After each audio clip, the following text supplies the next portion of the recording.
Sa umagang ito, tulungan niyo po ako na maihatid ang iyong mensahe at tulungan niyo po ang bawat isa, Panginoon, na ang mensahe ito po ay magamit namin upang lalo pa kaming magkaroon ng closer relationship sa iyo, ng tamang daan, Lord God, para sa aming pamumuhay upang mag-glorify ka. Thank you, Lord, for being with us this morning, and let your Holy Spirit take control of everything. In Jesus' name we pray. Amen and amen. Umari na po tayong maupo.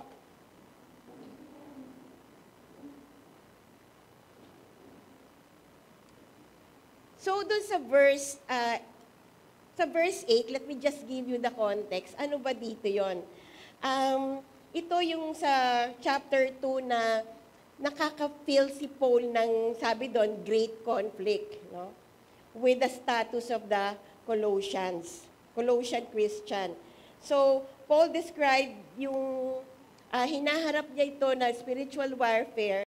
So, siguro kung noon may ganun ng katinding impluensya sa lugar ng mga Colossians, di lalo na ngayon, no? Iba yung standard of living ngayon. Marami ng pwedeng makaistorbo sa mga tao dun sa tama nilang paglakad. Marami ng bad influence. Marami ng pwedeng magkaroon ng mga let us say, mga influensya na talagang you'll be engaged to temptations, tukso. Di ba? Parang kung titingnan ninyo sa yung mga nagiging Senate hearing, no? Hindi mo na alam kung sino yung nagsasabi ng totoo. Halatang halata nang nagsisinungaling, talagang nakangiti pa siya. No? At pumuporma-porma pa. No? At talagang pero alam naman natin yon that the world will really be turned sa ganitong ka-worse na kondisyon, no? Na talagang hindi mo na alam kung sino yung mga pwede mong maasahan na may busilak na puso. Okay? So, you cannot really define or you cannot really rely on someone to define your worth. Ikaw lang sa sarili mo ang nakakakilala ng iyong pagkatao, ng iyong halaga, no? Sino ka ba talaga? Ikaw lang 'yon. At pinaalalahanan nga ni Paul, tayo na rin, na talagang we should be careful na even yung mga matatamis na salita na nagme-memorize ng mga Bible verses, no? Na nangangako ng kung ano-ano. Nung nakikinig ako ng mga YouTube tungkol dito, wala akong parang palaging prosperity gospel yung natsetsempohan ko. Ay, naaalala ko noon yung mga sinabi ni Pastor na we should be careful with that. Kasi nga talaga namang hindi puro prosperity po talaga. No? It's just, binigyan na tayo ng katotohanan ng Panginoon kung saan talaga yung prosperity natin nakabase. So, yan, isinama ko lang yung verse na yan. It's really because for us to know, hindi nakadepende sa sino man, even sa pamilya natin, or sa teacher natin, or kanino man, or kanino mang institusyon, yung ating worth, yung ating halaga. So kung ikaw man ay talagang minamaliit, no? Although maliit, katulad ko, pero hindi ako papayag na maliitin mo yung pagkatao ko kasi alam ko kung sino ako. So bawat isa sa atin, dapat lang na maging ganon. Now, sa verse 9 to 10, ayan, sinundan niya ng, for in Christ, all the fullness of the deity lives in bodily form, and in Christ you have been brought to fullness. He is the head over every power and authority. Bagamat maikli yung verse, there are three major truth claims dun sa verses na yan. Yung first and last tell us about the glory of Christ, and the middle statement applies His glory to us. No? Sinabi kasi doon sa verse 9, "For in Christ all the fullness of the deity lives," no? The Godhead. Na kahit na nagkatawang tao si Kristo, siya ay tunay na Diyos. No? He is fully God and fully man. At dahil dito, kaya si Paul ay nape-persecute. Kasi this is the same as parang expressing heresy na nung panahon na yon. Dahil hindi naman naniniwala noon na si Kristo ay Diyos. Isa siya lamang na ipinako sa krus. But who is really Christ? Alam natin yon na siya ay Diyos na nagkatawang tao upang tubusin ang bawat isa sa atin. Ngayon, magpapasko na. Mababasa na natin yung promise, no, na darating na si Jesus at ipapangalan sa kanya ay Emmanuel, no? Which means God is with us. God is near us, or God is within us. Kasama natin ang Diyos, no? At siya ay full God and fully man, and our God with us throughout the year. Hindi lang yung Christmas season. Ito pala yung konsepto na very different sa Islamic principle. Kasi ang ibig pala sabihin ng Islam means submission. No? Submission. So yung Islamic, na ang Diyos ay kinikilala nilang si Allah, it's submission to Allah. Submission to God. But then we Christians who believe that Christ Jesus came to save us and to be our King of Kings, we know that God is near through Jesus.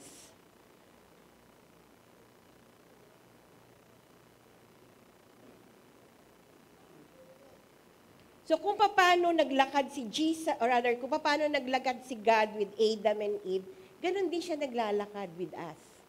Ganun din niya tayo ginagabayan, no? Ganun din niya tayo, yung mga coincidence, hindi totoo yan sa buhay ng isang Kristiyano na tumanggap na kay Jesus Christ. At meron ng Holy Spirit. Kasi lahat ng nangyayari sa atin ay controlled ng Panginoon. No? That He is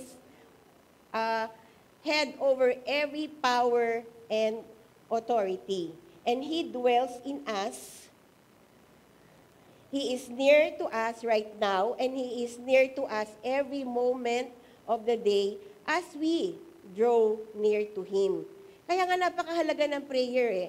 Kasi yung prayer will just tell God, God, gusto ko nandito ka sa tabi ko. No? Diba? Ano yung pakiramdam ng gusto mong palaging kasama pero yun namang tao ayaw sa'yo. Di medyo may konting distansya yan. So we really have to express to God na gusto natin siyang kasama palagi. Gusto natin siyang, we would like to feel His grace and compassion. And for this, we really have to praise God. We really have to acknowledge Him. No? Dahil bawat nangyayari sa ating buhay, may kinalaman ang Diyos. Because we willingly submit to Him. So, sabi doon, in Christ you have been brought to fullness. He is the head over every power and authority. Kung ganun, no, ano ba ibig sabihin? Ano ba isang salita na fullness? Complete. We are complete in Christ. Pag ba may complete, may konti pa ba yung void o may konti pa bang patlang dyan sa puso natin? Wala na. We are full in Christ, we are complete in Christ. At sino nagpupuno niyan sa puso natin?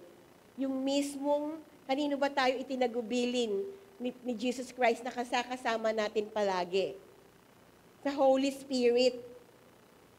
At ang Holy Spirit na yan, yung sinasabi nating konsensya, no?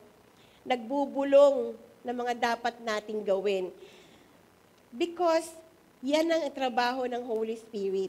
And the Holy Spirit is also living in us for us to be closer to Jesus Christ. So over and over, when Paul describes what happens when someone gets saved, anong nangyayari? The most basic thing na gagawin ng Diyos sa mga taong nasisave is we are joined with His Son, Jesus Christ. And we receive what? His righteousness. And another thing, yung resurrection power.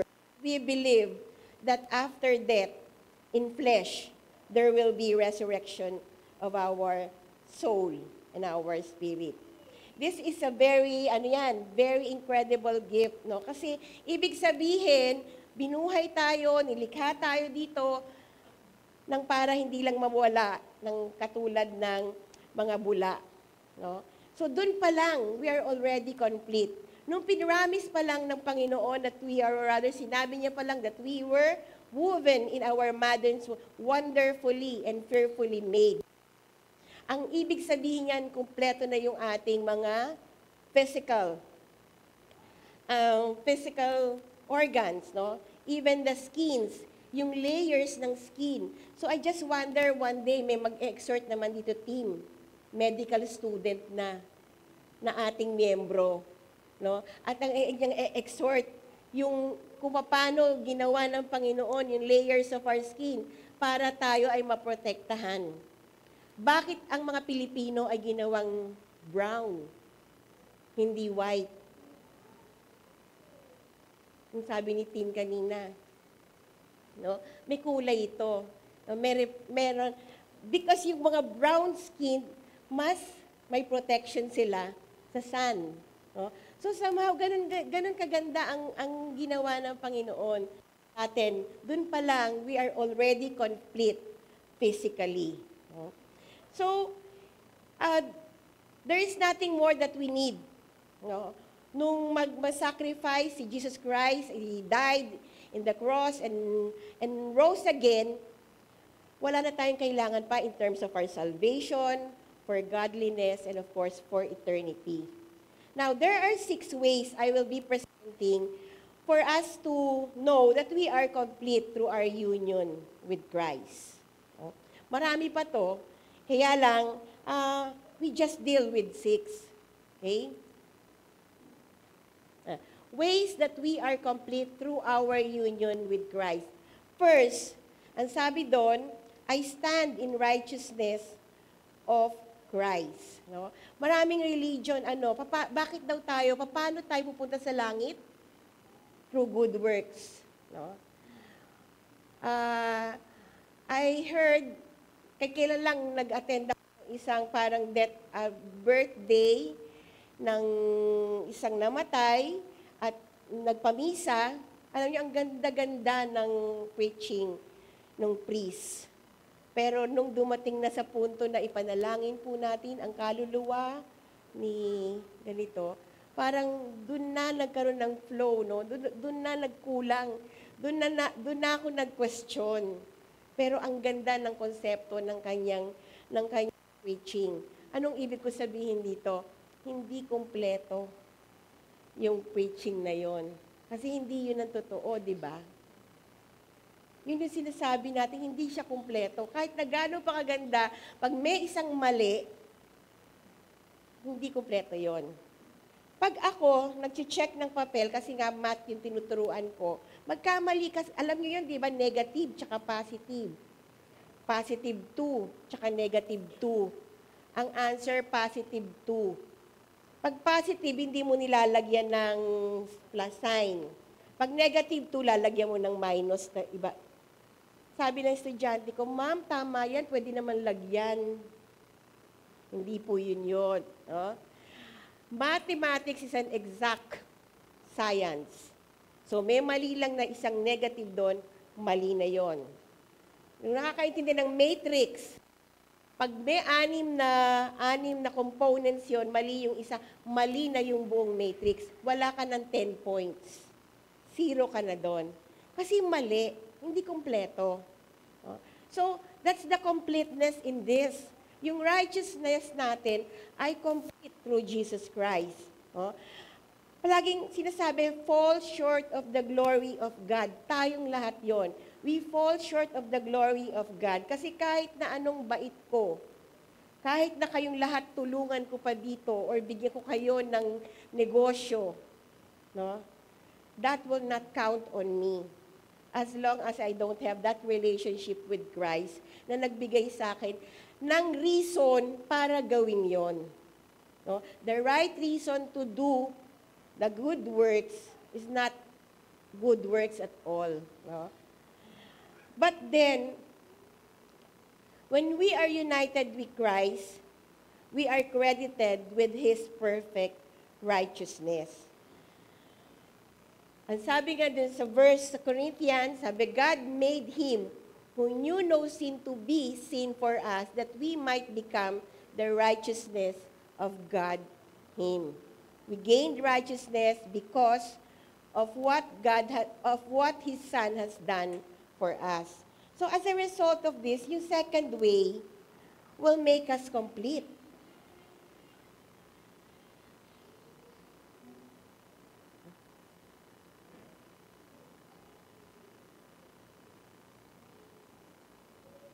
Parang ina-advance ko lang. Sorry. Na-advance ko na. Ayan. Because of this, sige na nga, next na lang, I am accepted by God. No? We are accepted by God. No? This is truly, truly incredible because God is just and righteous. There is nothing in me that deserve Him favor. No? Kung titingnan niya tayo before we were saved, wala naman talagang dahilan para i-accept niya tayo. But God looks at me now, and He sees me the righteousness of His Son. So that's why He accepts me. Hindi lang basta niya ako in-accept, but then, what? He treated me as one of His children. Or we are all sons of God through faith in Christ Jesus. No? So, hindi ba, ano ba yung power ng mga anak sa kanilang bilang anak? Di ba? They will have all the inheritance na kung ano man yung meron yung anak, ano yung privilege na yon, we have that privilege with our God. So, we are accepted by God and matatapos ba yon? Hindi. Will always be accepted by God. And as a result, no, because I am a child of God, next, I am complete because I am eternally secured. I am eternally secured. The Bible is clear that God did not set His love on me because something in me, but because of Christ. Diba? Hindi naman ako talaga hindi naman dahil ako, pero dahil kay Christ, then He accepted me and I am eternally secured, no? And since I am in Christ, I know that I will always be securing His love, and someday He will invite me into heaven. Yung pagpo-provide ni Lord na lang ng mga sasakyan natin, no? Pagpili ng mga damit, tama si Kuya Tim ulit, lagi siyang tama. No? Yung pipili ka ng itim na damit during summer, it's a wisdom. Diba? Minsan hindi mo pinili, pero naisuot mo puti. Sabihin mo, buti na lang nagputi ako. Ako, I believe it's God's will na magputi ka dahil gusto ni Lord, wag kang mahirapan o wag kang mainitan. No? So whatever happens in you, it's God's love to you. No? Bakit yung pinagalitan ka ng nanay at tatay? Because God loves you. First, your parents loves you. No? Pero above that all, bakit ka bibinigyan ng mahigpit na mga magulang? No? Hindi ka pinapayagan. Because God loves you. Okay? So, yung eternity natin is already settled because why? We are complete in Christ. By union with Christ is very significant. It has affected me as a person. Hindi lang as a person, but yung life ko after my life on earth. I am secured in eternity. Now, because I am already secure, ano yung next? I am complete because I am a new creature. Ayun, ano daw yon? The Lord the new has come. Ano nga yun, Brother Alex? Ang ating and we are new creation. So I am a new creature. Bakit? Because I have been crucified with Christ, and it is no longer I who lived, but Christ lives in me. And my life, which I now live in flesh, I lived by faith in the Son of God who loved me and gave Himself for me. There are times nag-iinit ang ulo mo. There are times sumisemplang pa rin yung mga ano yan, yung mga pag-uugali mo. But most seldom, babalikan ka ng Lord at sasabihin niya sa'yo kung saan ka nagkamali. At magiging mas mababa na yung kalooban mo para manghingi ng kapatawaran. Hindi nyo ba napansin yon? No? Nung mga panahon noon, ngayon, mas madali na kayong mag-sorry. Mas madali na ninyong iniintindi yung misis mo, Larry. Umiti ka kasi. No? Mas madali na ninyong ine-explain sa mga anak ninyo kung bakit kayo galit o kung bakit ninyo sila napalo. Mas nung couples, kung hindi lang mga Kristiyano yung mga nagsiganap doon sa dramatization, sabi ko mga plastic sila lahat.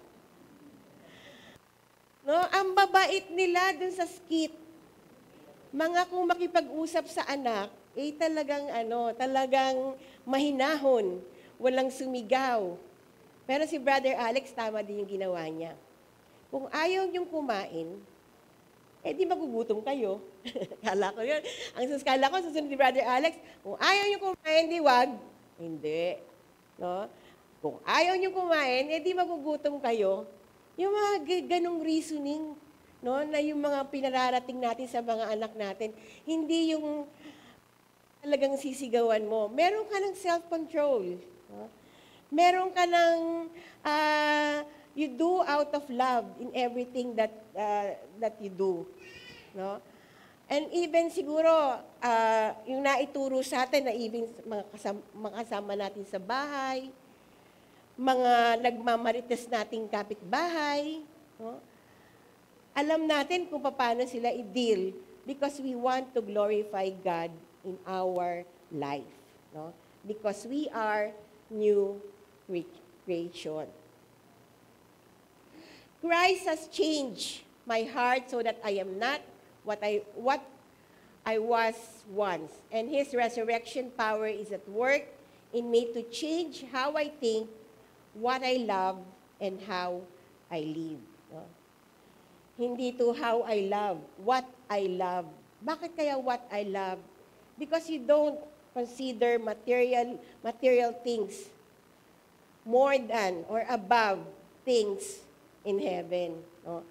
You know what you love. No?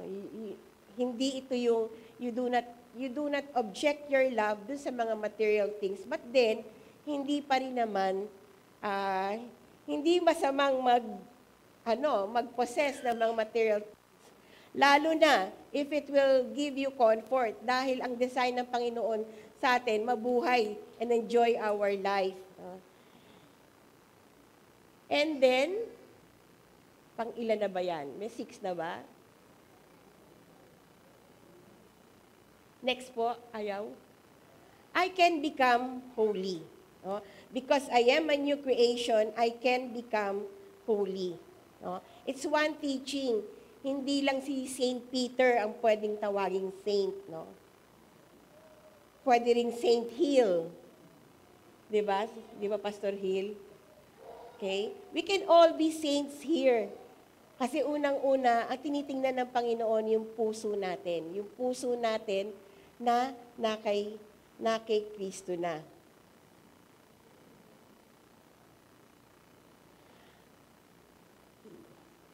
Sabi sa 2 Peter 1:3, His divine power has given to us all things that pertain to life and godliness. So in other words, I have everything I need to pursue genuine holiness.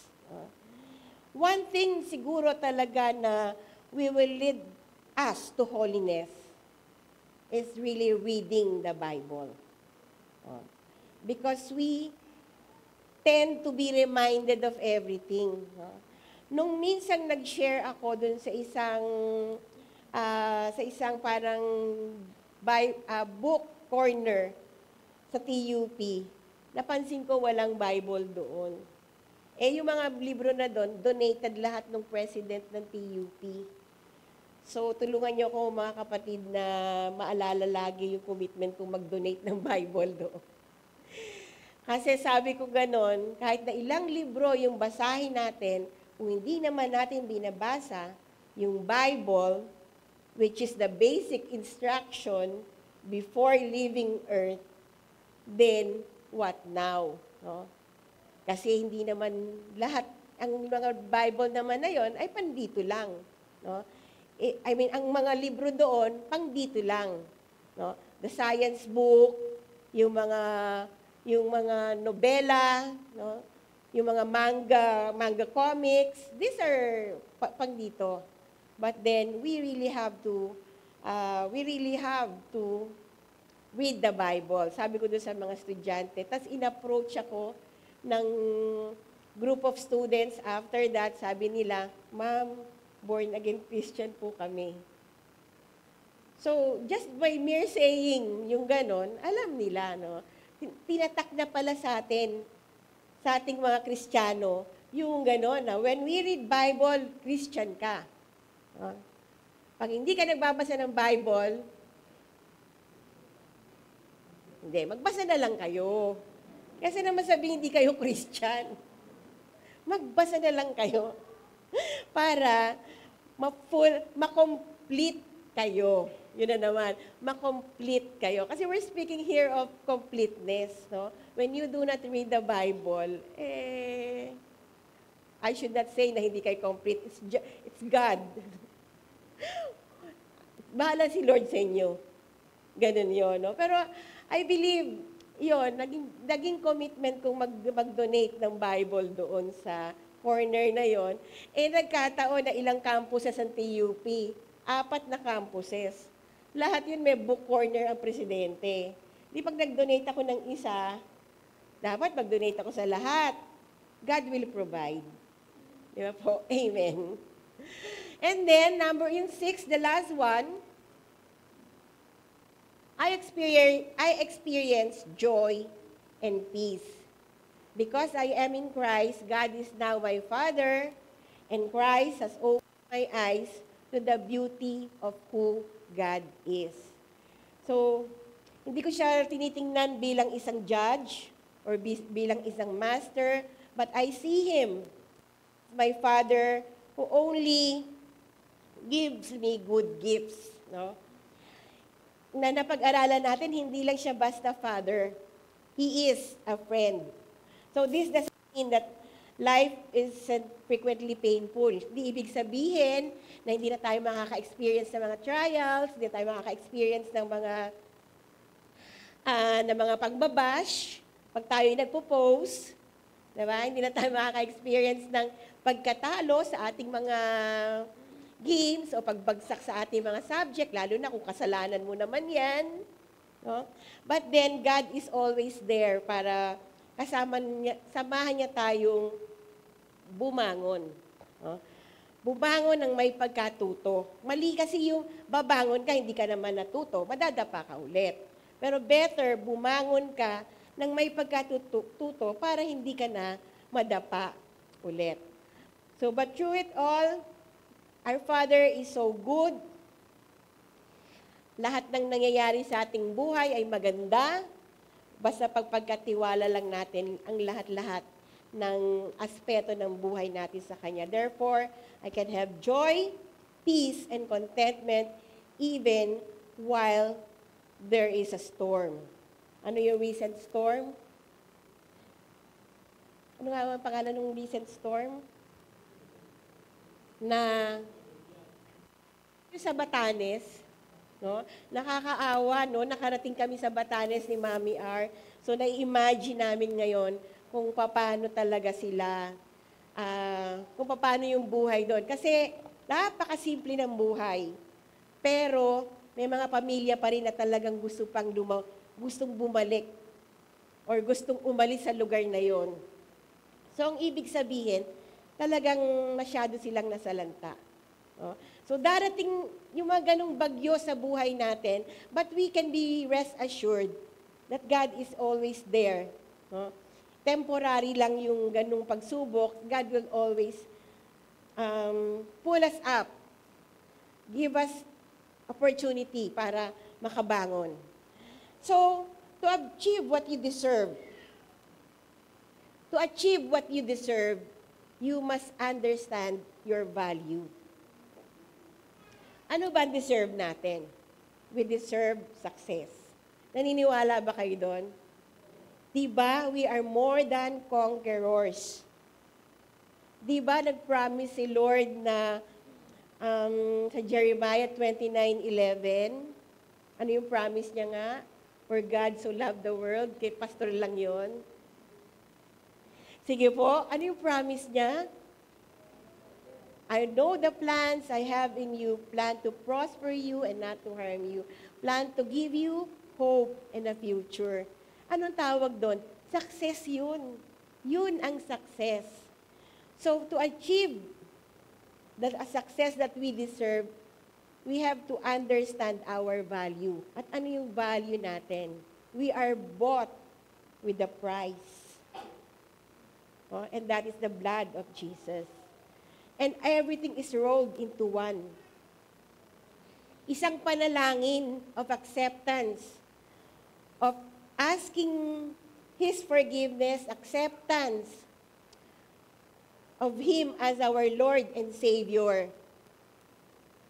We already know our worth, that we are complete. So to achieve success, babalikan ko yung kay Pastor na message last time.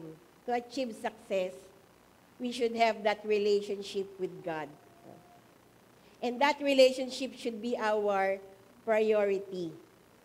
Our priority. Setting our priority. And that is a relationship with God because pag lahat na nag-fail, no? Pati yung your closest friend, your beloved parents will fail you, but God won't. Naniniwala po ba tayo doon? That God won't fail us. And lastly,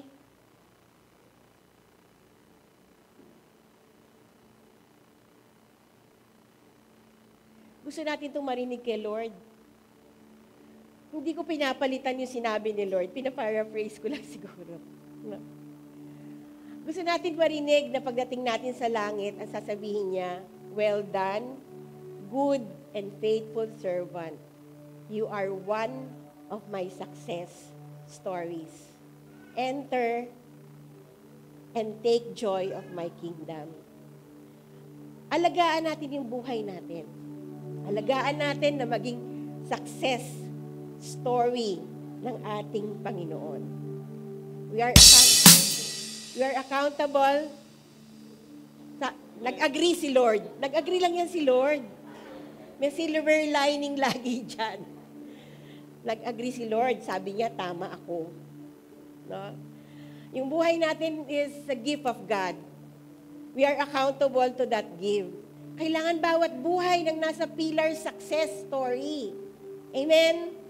Amen. So, can we invite po the music team? Let's sing yung sa piling mo. Tumayo po tayong lahat at sama-sama nating purihin ang Panginoon sa pamagitan ng isang awit na to. Sa piling ng Panginoon, we are complete, right? And we know our worth.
Maraming salamat, Panginoon, for you have shown us how complete we are. That in your fullness, we are made full, Panginoon. Salamat, Panginoon, dahil you have sent your Son, Jesus Christ, to fill us up, Lord God, para bigyan po kami, Panginoon, ng buhay na walang hanggan, ng buhay, Panginoon, dito sa lupa ng kumpleto, Lord. Maraming salamat, Panginoon, for the fullness of our heart, that every time na kami po ay makakaramdam ng emptiness, Panginoon, then you are there, Lord God. You are there to tell us that we are worth of your life, worth of your blood, worth of your sacrifices. Thank you, Jesus. Thank you, Lord, for everything that you have done for us. Lord, hinihingi ko, Panginoon, sa oras na ito, ang mga kasama namin, Lord God, maging nasa tahanan sila, Lord God, who are not that sold, Panginoon, na they are worth your sacrifice, Lord God, ngayon pa lang, Panginoon. I ask them, Lord God, Panginoon, na you would be the one to fill them up, Lord God. They will seek you. They will ask forgiveness. They will ask, Lord God, na ikaw yung mag-dwell sa buhay nila. That they will accept you as their Lord and Savior. And that they will be able to live a life, Lord, in fullness. Walang takot, Panginoon, sa mga dadanasin sa buhay. Sapagkat they will be filled with trust, Lord God, ng pagtitiwala lamang sa iyo. Because they will feel your love. Ang pagsalamat, Lord God, sa pag-ibig mo na hindi mo pinagkakait kahit na kanino. Alam namin, Lord God, na wala po kaming dapat gawin para mahalin mo kasi minahal mo na kami noon pa. at kahit na sino po kami. Ang kinakailangan lang po namin, Panginoon, ay i-accept ka as our Lord and Savior. Panginoon, speak to us. Speak to our friends, Lord. Nasa tahanan po sila ngayon. Nandito man sila. Lord, make a mark in their heart, Lord God. And we also ask you, Lord, as Paul reminded the Colossians, Lord God, not to be swayed, Panginoon. Wag pong mahatak ng mga standards ng mundo. Mahatak ng mga standards ng tao, Panginoon. Because, Lord God, we always remember that your promise, Lord God, that you will give us, Lord God, a life that is full, abundant, and you will make it, Lord God, as joyful as possible until you get us from this earth. And give us there a place in heaven.